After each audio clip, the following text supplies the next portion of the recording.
Yeah, he was the last one, Pogba and Ravel, He's been disappointing this year, though, don't you think? He's been injured a lot, which hasn't helped. Yeah, I think he needs to be fit. And I think he's also, when he has been available, we've been trying to find out where's his best position. Is it deeper? Is it a bit further That's forward? what makes me think, can this lad fit into my team? I think one of those 10s or 8s, like higher up off the pitch, just off the striker, I think. Because that's, if you think about his goal against Liverpool at Old Trafford, his goal against Wolves, his goal against City in the final, they all come from him playing in that forward line, just off the left outside the box. So I think he could be someone that was under there. Ten Hag, though, wasn't it?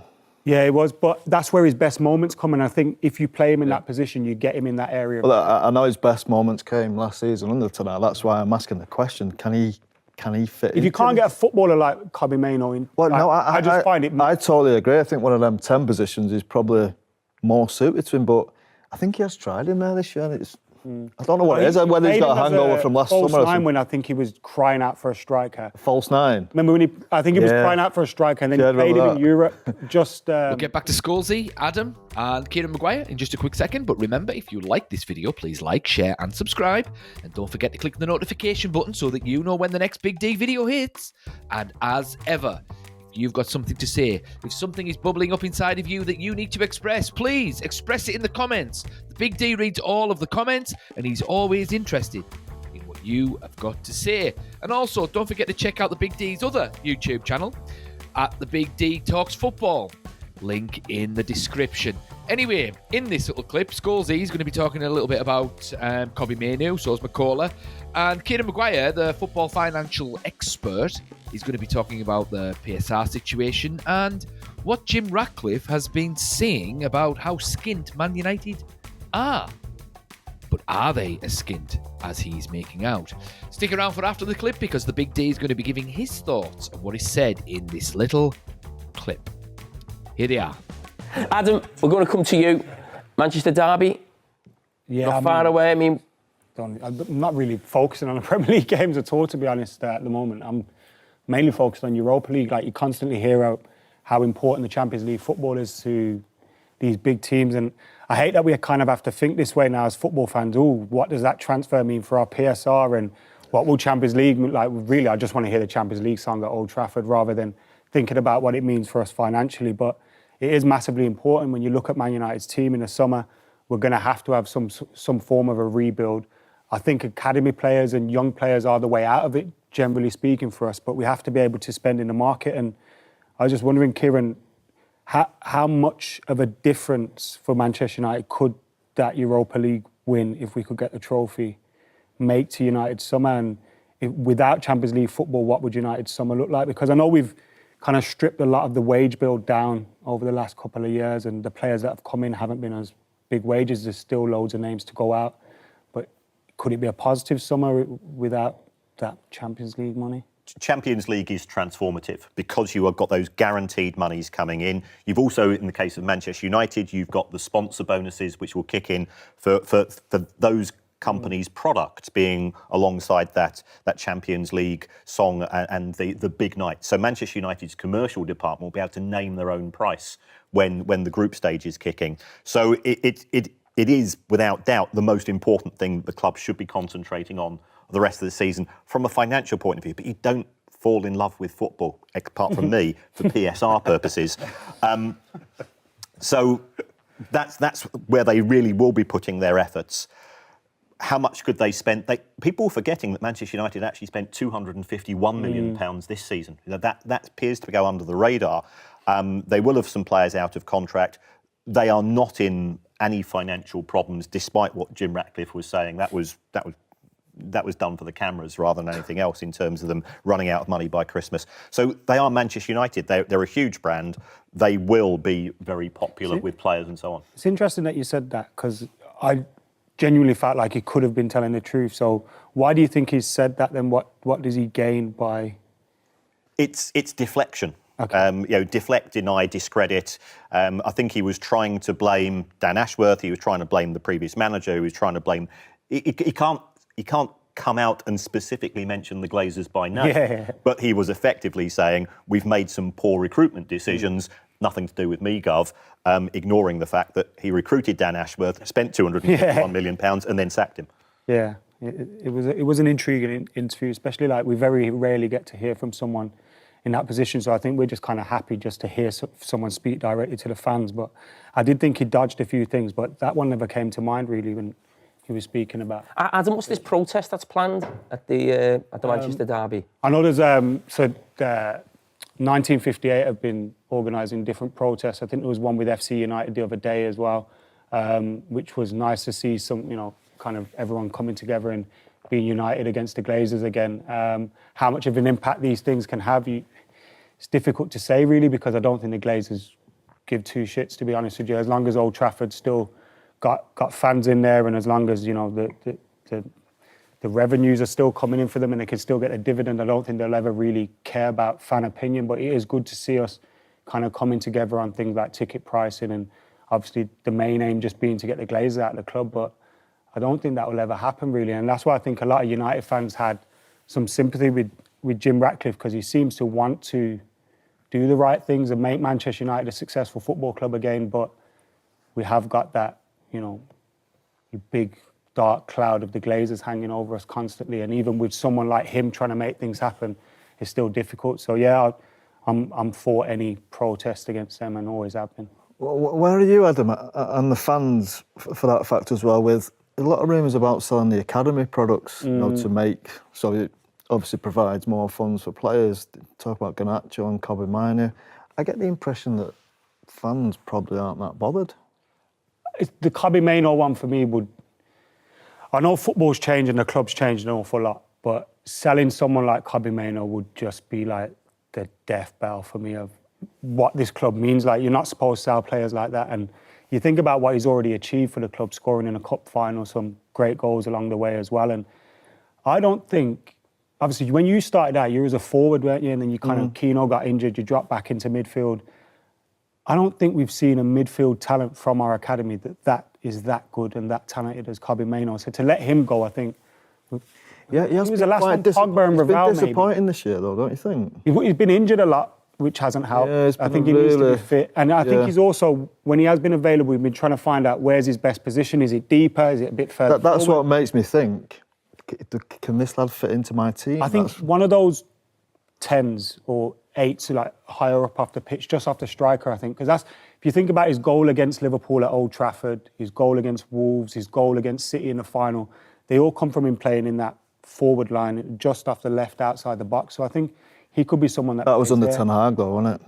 Yeah, it was, but that's where his best moments come. And I think if you play him in that position, you get him in that area. Well, I know his best moments came last season under Ten Hag. That's why I'm asking the question: Can he fit? If you can't get a footballer like Kobbie Mainoo in, well, no, I just find it. I totally agree. I think one of them 10 positions is probably more suited to him. But I think he has tried him there this year, and it's. I don't know what it is. Whether he's got a hangover from last summer. False nine, when I think he was crying out for a striker. False nine. Remember when I think he was crying out for a striker, and then he played him in Europe, just in one of those positions, and him and Delo scored, didn't he? And was that away in Turkey or something? Was it Fenerbahce? Somewhere. He played well. Somewhere like that. Yeah, he played well, but then he got injured again. Yeah. So hopefully we can see him back. But if we sold him, I'd be devastated. I am so glad Paul Scholes is not Manchester United manager. I really am. Honestly, because the way he was talking there, you'd think Kobbie Mainoo was a championship player. Oh, yeah, but he hasn't had a good season, has he? But yeah, maybe in the number 10. Oh, they tried him in the false 9. Well, that didn't work out, did it? It's like, it just sucks the energy out of the situation. He really does. Kobbie Mainoo's been injured all season, quite rightly, as Adam McKola has just mentioned there. And also, he's also had 3 different managers this season. And Bruno aside, who has been good this season? Gosh. And I think Adam McKola is 100% right. As soon as Man United starts selling players like Kobbie Mainoo, I mean, United might as well pack up and fold. They might as well, because they just ruin the nucleus of what Man United are meant to be all about, and that is producing excellent young players and promoting them into the first team, and then they become world-class footballers. Yeah, so, I mean, United, one of the major things, probably the major thing about Manchester United being so popular worldwide is its identity and what it stands for as a football club. Promoting youth, fighting back, Fergie time, winning trophies, playing swashbuckling football, entertaining the fans, scoring loads of goals. That's what Man United's all about. And as soon as you start chipping away at that, then it's just a different kettle of fish altogether. They might as well be a different club, you know. So I could kind of understand Garnacho leaving. Although I don't want to see him leave, and he has improved lately. But you don't sell Kobbie Mainoo. He's got an ironclad excuse as to why he hasn't really performed this season. He's got two, actually. One, he's been injured, and two, the team's in disarray because they've had 3 different managers. Anyway, in terms of Kobbie's best position, it's a good question, actually. It is a good question, to be fair. I mean, I've said one of those number 10 positions would be ideal for him. And that still could be the case. Because I'm not sure he's good enough to dictate the game from midfield yet. He could. So perhaps, in future, that's Bruno's position, playing in that number 8 role. And then push Kobbie up a little bit more. And he's a little bit more intricate, breaking down defences in the low block. Him and Xerxes being able to do that. But that being said, when we're on, when we're playing on the low block ourselves against the better sides and we need to hit teams on the counter-attack, perhaps Kobbie Mainoo isn't the best player to play in one of those number 10 positions because we're going to need pace. So it's a tough one. It's a tough one, really. I'm not sure how to answer that. I think it'll all come out in the wash at some point. And I think we're not really going to see how well Kobbie Mainoo is going to do for Ruben Amorim and where his best position is going to be until next season, when the whole team has got a pre-season under Ruben Amorim and we know what players are coming in and we've got more of a settled squad and a settled side, because everything's just been chaos this past 6 months since Ruben Amorim took over. And it's only now that things are just starting to sort of form and click together and move forward and, mesh and gel and all of that good stuff. And Kobbie hasn't really been a part of that because of his injuries, so time will tell on him. But I'm really happy with what that Kieran Maguire said there, because I've been saying this since day one. I don't think Man United are as skint as they say they are. I don't think they are. It is indeed for the cameras, although I think it's for different reasons to what they're saying. Everyone's so negative in football. They are. It does my head in about that. Oh, it really does. The negativity in football does my head. Everyone wants to blame. Jim Ratcliffe wasn't blaming anyone in that interview. He was saying the things that he was saying, not to get himself off the hook, but as a tactic moving forward. That's what he was doing. He wasn't blaming anyone. Honestly. Everyone just wants to blame people. Blame the Glazers, blame Ineos, blame this, blame that, blame the other. No, let's move forward. You don't become a multi-billionaire without having a positive attitude. And Jim Ratcliffe does seem to have a positive attitude. He's still going to fleece the fans, but he's going to do it in a positive kind of way. Anyway, yeah, he's doing that because, he wants, the clubs that Man United are going to be buying players from to think Man United are skint, so they're not going to overcharge them for players. And it's a message to the agents as well, that Man United are not to be fleeced in wages or anything like that. That's why he's saying it. So I think that guy's wrong there. He's not blaming the Glazers at all, because why would he? Not only it just doesn't make sense. Why would he even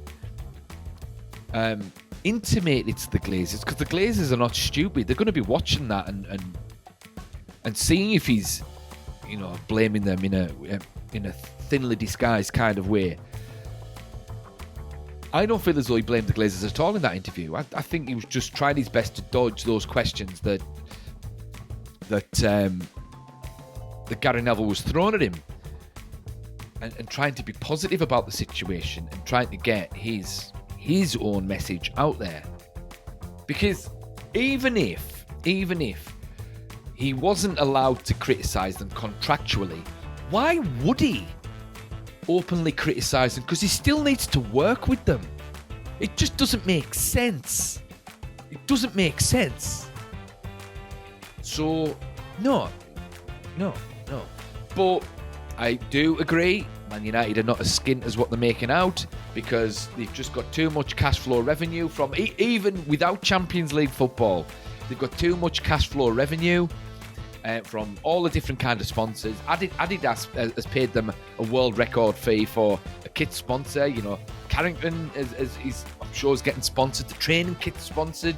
They've got all kinds of sponsorships. There's how many billboards around the pitch, you know? So, no, they've got sponsorships out in Japan, out in China, out in wherever. All over the place. There's no way Man United are as skinned as what they're making out. I'm not saying things are perfect. Things need cleared up a little bit, absolutely. And they certainly have overpaid, and they are sort of getting themselves into a tricky situation if they're not careful, but it's nowhere near as bad as what they are making out. But anyway, what do you guys think? How would you feel if Man United sold Kobbie Mainoo and Alejandro Garnacho? Do you think Man United are as skint as what Jim Ratcliffe is making out?